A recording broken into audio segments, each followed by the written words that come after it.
चलिए देखिएगा प्यारे बच्चों, नमः संस्कृताय। आज हम लोग पढ़ेंगे संधि। संधि में आज हम आपको बताएंगे संधि के पार्ट में और तीनों मुख्य पार्ट, उसके बाद स्वर संधि के दो पार्ट जो होते हैं, 5 पार्टों में से 2 पार्ट होते, तो स्वर संधि में 8 पार्ट हैं। इसके भी 8 संधियां होती हैं, लेकिन मुख्य रूप से जो 5 होती हैं, 5 में आज हम आपको दीर्घ संधि और गुण संधि के विषय में बताएंगे। सबसे पहले समझिए, आप ध्यान दीजिएगा, संधि है क्या? संधि है क्या? 2 वर्णों के मेल को संधि कहते हैं। वर्ण द्वय मेलनस्य या विकारा भवति। वर्ण द्वय मेलनस्य अर्थात 2 वर्णों के मिलने से जो विकार माने परिवर्तन होता है, उसी को संधि कहते हैं। कहते हैं सर विकार कैसे हुआ? तो उसके लिए नियम बेटा हम आपको समझाने लगे। अब समझिएगा संधि होती कितने प्रकार की है। अच्छा, संधि क्या है? संधि माने जोड़। जोड़ मतलब योग। योग मतलब जो बिखरे हुए पद हैं उनको इकट्ठा करना, इकट्ठा करके एक नाम देना, शुद्ध नाम देना। संधि 3 प्रकार की हुई, स्वर संधि, व्यंजन संधि और विसर्ग संधि।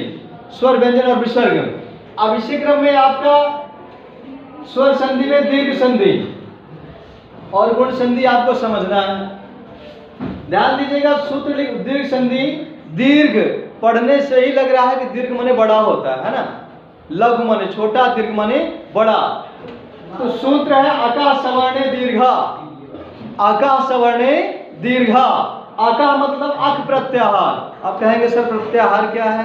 तो संस्कृत परिभाषा है प्रत्याह्यन्ते प्रत्याहारा, अर्थात जो शब्दों को, बड़े से बड़े शब्दों को संक्षिप्त करके बताएं, वर्णों को, शब्दों को, वो प्रत्याहार कहलाता है वर्णों को। तो बेटा ये अक प्रत्याहार होता है। अक कहेंगे कैसे? अक में आ, ई, उ, री, ली 5 वर्ण आते हैं। अब ये बनते कैसे हैं? तो हमने आपको वीडियो में बताया भी था पहले कि 14 महस्व सूत्र होते हैं। 14 महस्व सूत्रों से ही 42 प्रत्याहारों की रचना हुई है। संस्कृत भाषा में हमारे 42 प्रत्याहार हैं। अब इसी क्रम में देखिएगा, अक प्रत्याहार सूत्र कहता है अका सवर्णे दीर्घा, यानी अक प्रत्याहार के वर्ण हो। कहा हमने इसलिए लिख के समझाया है आपको, यदि प्रथम पद का अंतिम अक्षर और यानी प्रथम पद का अंतिम अक्षर में अक प्रत्याहार का कोई भी वर्ण रहेगा और द्वितीय पद का जो प्रथम अक्षर है फिर से वही वर्ण आ जाएगा, तो दोनों मिलकर के दीर्घ हो जाते हैं, चाहे छोटा आए चाहे बड़ा आए। जैसे समझ दिया हूं, विद्या धन आलय। क्या लिखा है? विद्या धन आलय। विद्या, विद्या में आया ना, आप बोलिए विद्या। विद्या, विद्या ना, विद्या में आ गया और आलय, आलय बड़ा आ गया, तो आ और आ मिल करके बड़ा हुआ। कहेंगे सर कैसे हुआ? तो नियम कहता है अक प्रत्याहार के वर्ण अगर हो प्रथम पद के अंत अक्षर में और द्वितीय पद के प्रारंभ प्रथम अक्षर में, तो दोनों मिलकर के दीर्घ हो जाता है। और प्रत्याहार अक में वर्ण कितने होते हैं? आ, ई, उ, री, ली 5 वर्ण होते हैं। तो मैं आपको 2, 3, 4 करके दिखा दे रहा हूं। अब जैसे गिरिंद्र या आ का एक और आप समझ लीजिए, विद्यार्थी आ गया, विद्या धन अर्थी। विग्रह करना माने तोड़ना। जब हमेशा ध्यान दीजिएगा कोई वर्ण दिया रहता है उसको विग्रह करते हैं, तो उसकी एक शर्त होती है कि इस शर्त पे उसको सही माना जाता है कि जो विग्रह हुआ हो सार्थक अर्थ देता हो। ठीक है।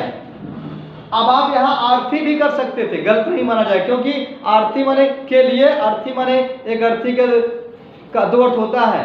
एक तो जो सौदा होता है उसमें अर्थी होती है, वो एक अर्थी मतलब अर्थ के लिए उसके बदल। ठीक है। जैसे हम किसके लिए आए हैं? आप शिक्षार्थी है ना, आर्थी, विद्यार्थी। ठीक है ना। तो जो जिस तरीके से आप करेंगे वैसे उसका अर्थ निकलेगा।